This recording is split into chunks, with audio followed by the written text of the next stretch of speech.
কাইফা তাকফুরুনা বিল্লাহি ওয়া কুনতুম আমওয়াতান فأحياكم ثم يميتكم ثم يحييكم ثم إليه ترجعون চিল্লা জোরে করে পড়েন আল্লাহু আকবার।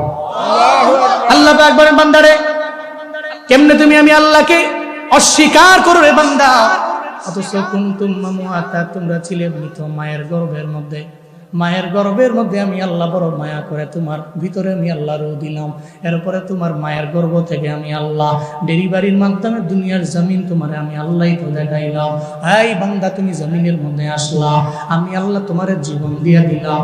এক নম্বরে তুমি ছিলে মৃত, এরপরে আমি আল্লাহ জীবন দিয়া দিলাম। এরপরে আবার হবে তোমার মরণ। তোমার 60, 70, 80 বছরের জিন্দেগির পরে আমি আল্লাহ তোমার দরবারে মালাকুল মউত পাঠাবো। আবার এই বারজাখের জীবনে থাকবে তুমি কত বছর এই ব্যাপারে কারো জানা নাই। কবরের মধ্যে অনন্তকাল থাকার পরে এরপরে বান্দারে আমি আল্লাহ আবার তোমারে উঠাবো। ইসরাফিলকে যেদিন বলবো তুমি সিংহার মধ্যে ফুৎকার নিয়ে দাও, ইযা যুলজিলাতিল আরদু জিলজালাহা ওয়া আখরাজাতিল আরদু আতকালাহা ওয়া ক্বালাল ইনসানু মা লাহা। চিল্লা পড়েন আল্লাহু আকবার। আল্লাহ পাক বলেন ইসরাফিলকে আমি বলবো সিংহায় ফুৎকার দাও, জালজালা হয়ে যাবে, জমিন কম্পন হয়ে যাবে, কম্পনে প্রকম্পিত হয়ে যাবে জমিন। বান্দারে যখন প্রকম্পিত হয়ে যাবে কবর থেকে মানুষগুলো চোখ কষালতে কষালতে সব খবর থেকে জাগবে। এই জমিনের মধ্যে যত যা আছে জমিন বের করে ফেলবে, এই জমিনের মধ্যে যত সম্পত্তি আছে সব বের করে ফেলবে। ওদিন এই মানুষগুলো পাগলের মতো হয়ে যাবে, হায় হায় কি দেখলাম, জমিন বুঝি এমন হয়ে গেল, জমিন তার ভেতর থেকে সব বুঝি বের করে দেয়।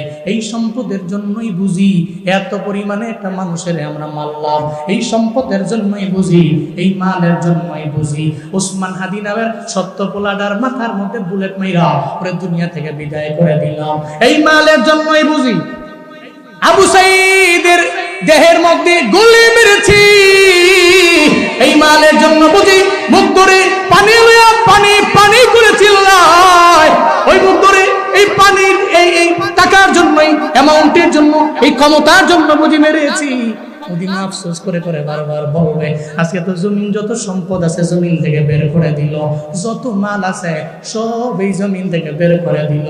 এর মানে বাবা যেদিন কিয়ামতের ময়দান কায়েম হয়ে যাবে ওদিন মানুষ আফসোস করে করে বলবে তাহলে জমিনের মধ্যে তো কাউরে হত্যা না করলেও পারতাম, কাউরে তো আঘাত না করতেও পারতাম, আর কাউকে তো এতিম না বানাইও পারতাম, কারো মা বাবা সন্তানদের না মারলেও তো পারতাম। এই চিন্তা করে ওদিন আফসোস করবে, কিন্তু ওদিন আফসোস করলে কোনো লাভ আছে নাকি? এই জন্য আল্লাহ কয় আমি আল্লাহ তো তোর মরণ দিয়েছি। বান্দারে তুই মরণের আগে পুঁজি বানাও, কিছু আমল নাও, কিছু আমল নিয়ে পুঁজি বানায় বান্দা, এরপরে তুই কবরে যাও।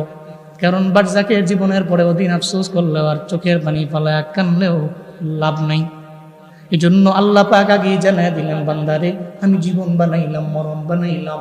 কেন বানাইলাম? তোর আমল পরীক্ষা করার জন্য বানাইলাম। আমলটা কেমন হবে?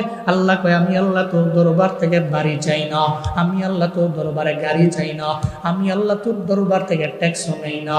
আল্লাহ যে আসমান দিলেন, জমিন দিলেন, যত যাই দিলেন, আল্লাহকে কোনো সময় ট্যাক্স দেওয়া লাগে নাকি? লাগে নাকি? এই চান্দা টান্দা যাই দেওয়া লাগে এটা আপনাদের মধ্যকার মানুষেরাই নেই, ট্যাক্স যা দেওয়া লাগে আপনার গভর্নমেন্ট নেই। আল্লাহ তো বলেন নাই আমারে চান্দা দাও, আমারে ট্যাক্স দাও, আমারে জমিন তুমি চাষাবাদ করে খাও, আমারে বছরে বছরে দিও। দুনিয়াতে এমন কোনো ধনী নাই যেই ধনী আল্লাহ পাক যদি ট্যাক্স বসায় পানি পান করতে পারবে নিজের টাকা দিয়া, এমন ধনী পৃথিবীর মধ্যে কেউ না। শুধু গরিব। আল্লাহ কয় তোরা তো ফুকারা। ইয়া আইয়ুহান নাস আনতুমুল ফুকারা ইলাল্লাহ ওয়াল্লাহু হুয়াল গানিয়ুল হামিদ।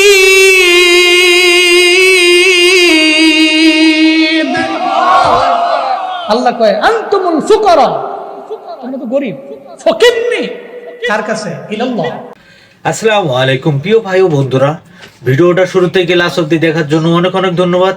এরকম নিত্য নতুন সুন্দর সুন্দর ওয়াজ পেতে হলে আমাদের চ্যানেলের সাথে থাকবেন, আমার চ্যানেলটা সাবস্ক্রাইব করে আমার পাশে থাকবেন। আর নিত্য নতুন ভিডিও প্রতিদিন আপনাদেরকে উপহারের জন্য নিয়ে আসবো। তা সবাই ভালো থাকেন, সুস্থ থাকেন, বিদায় নিচ্ছি। আল্লাহ হাফেজ, আসসালামু আলাইকুম।